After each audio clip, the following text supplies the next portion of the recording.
long ou court? Mais j'ai dit court. Merci, écoutez, il y a beaucoup de femmes dans le quartier ici qui ont d'abord les cheveux courts. Parce que moi-même là, c'est parce que vous voyez mes cheveux comme ça, mes cheveux sont d'abord naturellement. Regarde un peu là-bas, une grosse voiture dans notre quartier. Hé, Bolingo, j'ai la venue devancer pour trouver du travail. Allons-y. Et ils s'avancèrent donc vers la voiture de Goulou. Monsieur, bonsoir, Ramos. Bonsoir, monsieur. Est-ce qu'on peut vous aider? Salut à tous, c'est FY. Bienvenue sur FY Story. Esenge était marié à Nkulu. Et ensemble, ils avaient une fille, Meyo, 6 ans. Cependant, depuis un certain temps, ils n'arrêtaient pas de se disputer. Esenge a donc décidé de se séparer de Nkulu. Reviens tout de suite ici. Tout est fini! Tu verras mon avocat. Allons-nous-en, Meyo. Et où penses-tu t'en aller avec ma fille? Ta fille, c'est ma fille. Et j'obtiendrai sa garde. Elle ne restera jamais ici avec toi. Eh bien, c'est ce qu'on fera. Ainsi, ils entrèrent donc dans un immense conflit pour l'obtention de la garde de la petite Meyo. Esenge cherchait désespérément un travail, et ce, afin que la garde de sa fille lui soit attribuée. Elle avait beau chercher encore et encore, mais curieusement, elle ne trouva aucun travail.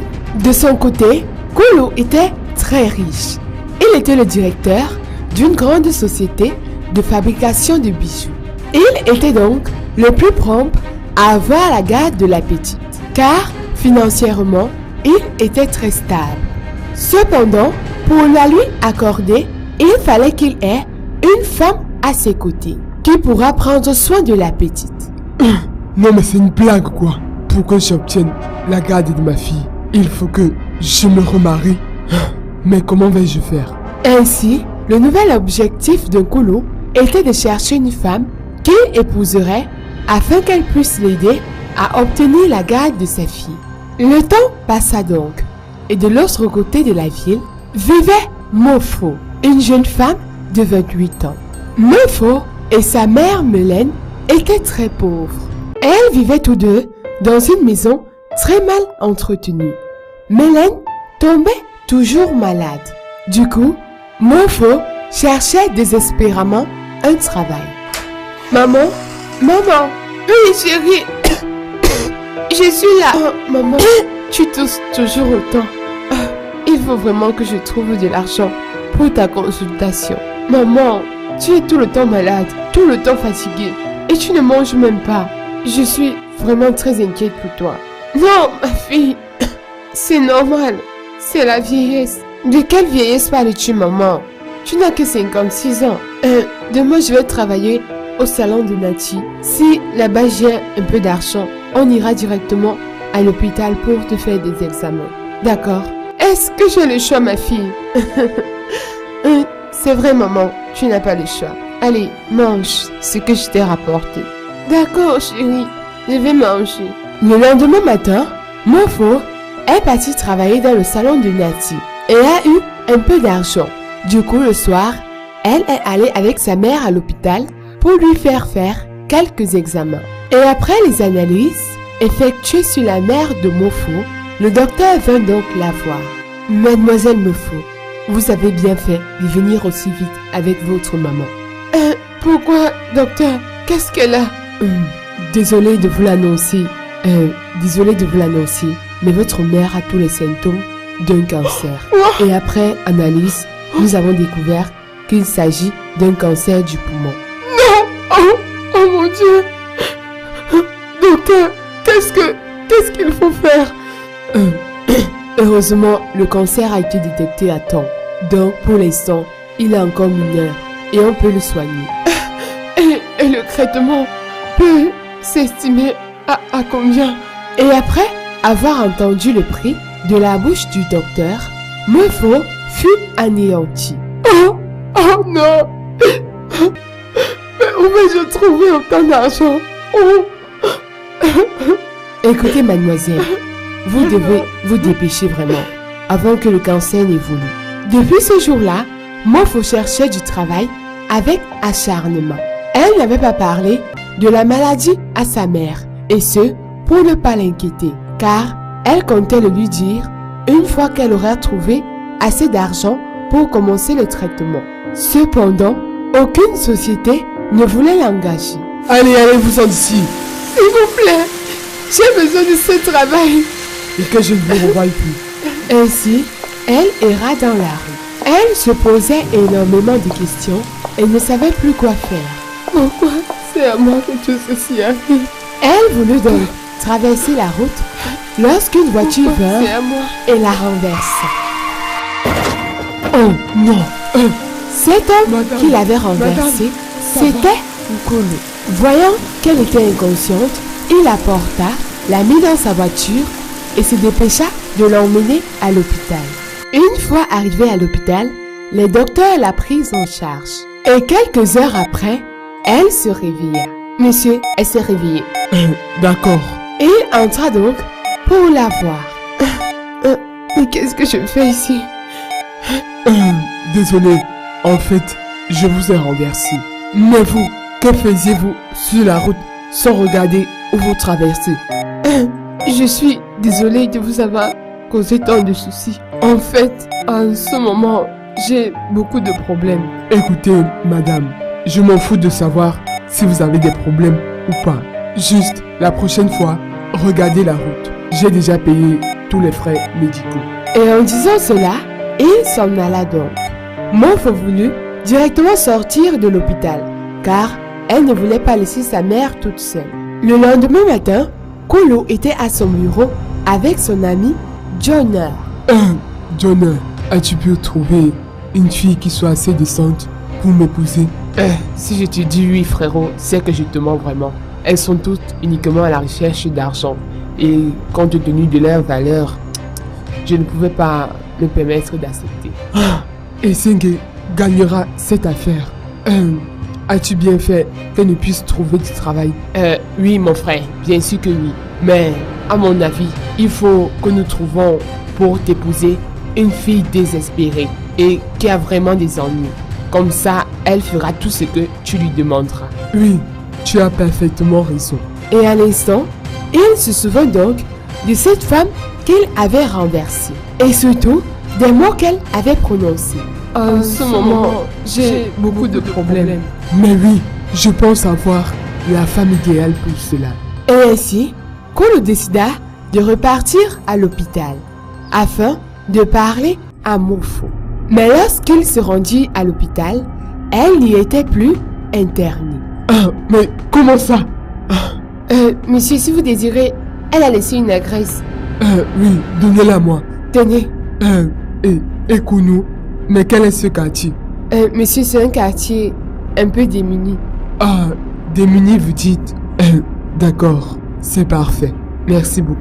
Et alors, il se rendit dans ce fameux quartier. Comme il ne savait pas par où commencer à chercher, il demandait donc aux gens du quartier. Je cherche une femme.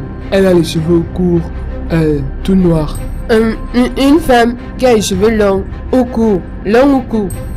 Mais j'ai dit court. Merci, écoutez, il y a beaucoup de femmes dans le quartier ici qui ont d'abord les cheveux courts. Parce que moi-même là, c'est parce que vous voyez mes cheveux comme ça, mes cheveux sont d'abord naturellement. Regarde un peu là-bas, une grosse voiture dans notre quartier. Hé, Bolingo, Sheila est venue devancer pour trouver du travail.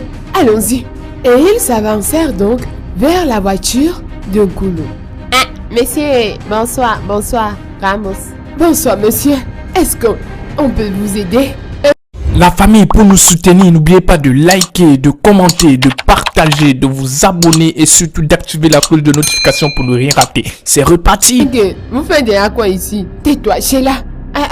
Monsieur, dites-nous tout. En fait, je cherche une femme. Elle a les cheveux courts, noirs. Je connais déjà de qui vous voulez parler. Bolingo, tu es sûr? Oui, non. Il parlait de Mofo. Aïe, toi tu as trouvé comment qui parlait de Mofo, non? C'est la première personne qui m'est venue en tête. Monsieur, je connais sa maison. Monsieur, on connaît sa maison. D'accord, montez, on y va. Monsieur, là-bas non, on peut pas passer avec la voiture. Parce que c'est au fond des Soussongo. On va même traverser une rivière là. D'accord. Il sortit donc de sa voiture et s'en alla avec eux. Moi, je ne viens pas. Hein, Sheila, tu n'as pas pu répondre à la question. Donc, cherche ta part de petit parcours. Et après toute une traversée, ils arrivèrent donc devant la maison de Mofo. Mofo était assise derrière la maison avec son amie Irna. Voilà sa maison ici. D'accord. Je m'en vais alors. Monsieur, non, on vous attend ici. Il alla donc à l'arrière et suivit la conversation qu'avait Mofo avec son ami. Irina, je ne sais plus quoi faire vraiment. Je ne sais pas. Maman a vraiment besoin d'aide. Sinon, son cancer sera inguérissable.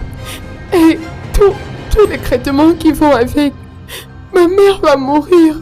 Irina, s'il te plaît, calme-toi. En entendant cela, Kolo était très heureux car il savait qu'elle avait besoin d'argent.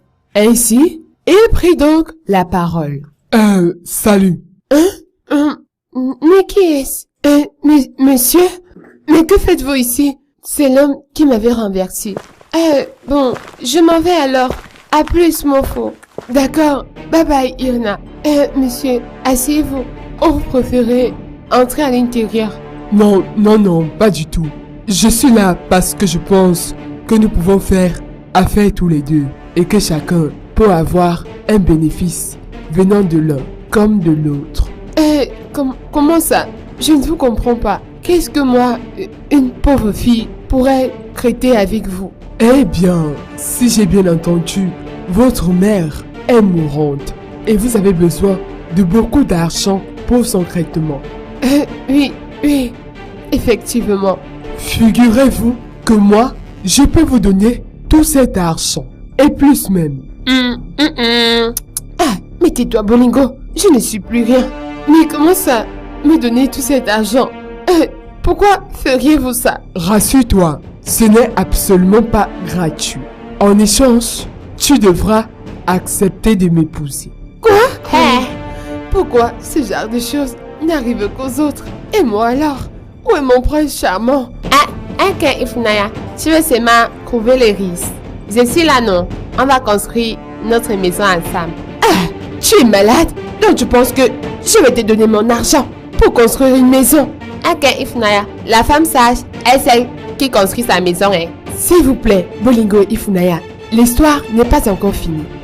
Désolé. On était où? Mais comment ça vous épousez? Je ne vous connais pas du tout. Rassure-toi, ce mariage aura un contrat et ce sera uniquement pour du faux. Bon, si tu es intéressé par mon offre, voici mon adresse et mon numéro de téléphone. Contacte-moi. Il donna donc son adresse et s'en alla. Monsieur, hey, on n'a même pas pu parler de notre travail.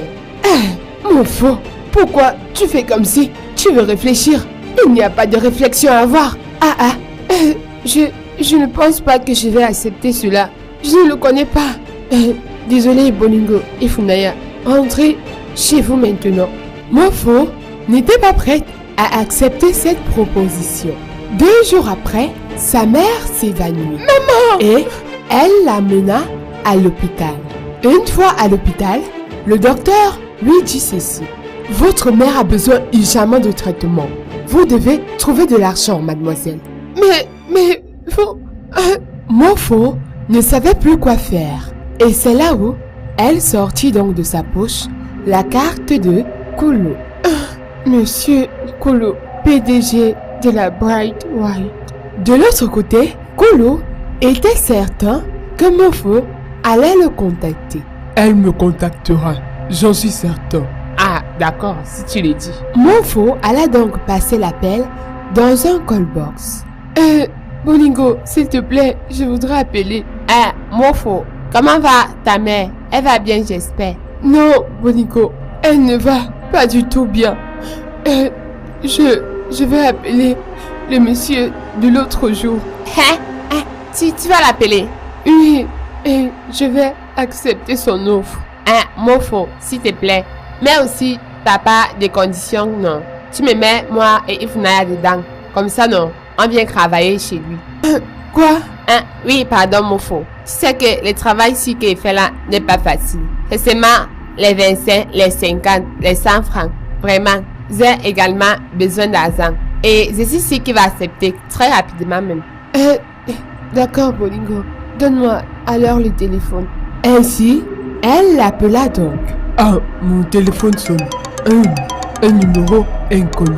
Je t'avais dit, frère. Mais comment tu sais que c'est elle? Je te l'ai dit, c'est sûrement elle. Sa mère a eu un malaise. Du coup, j'ai demandé au médecin de faire pression sur elle afin qu'elle puisse accepter mon offre. Ne trouves-tu pas ça génial?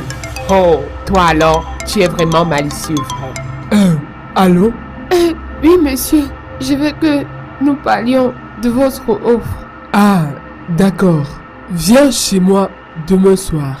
L'adresse est écrite sur ma carte. D'accord. Il a dit quoi? Que je vienne chez lui demain soir. Hey, ça peut être dangereux. Je vais une fois t'accompagner demain. Bolingo, tu es sûr? Je ne veux pas te déranger. Hey, non. Hey, tu ne me déranges même pas un peu. Et pour l'appel, c'est un prêt. Ne t'inquiète même pas, l'appel là, je te donne ça cadeau comme ça. Merci, Bolingo. Tu es vraiment très gentil.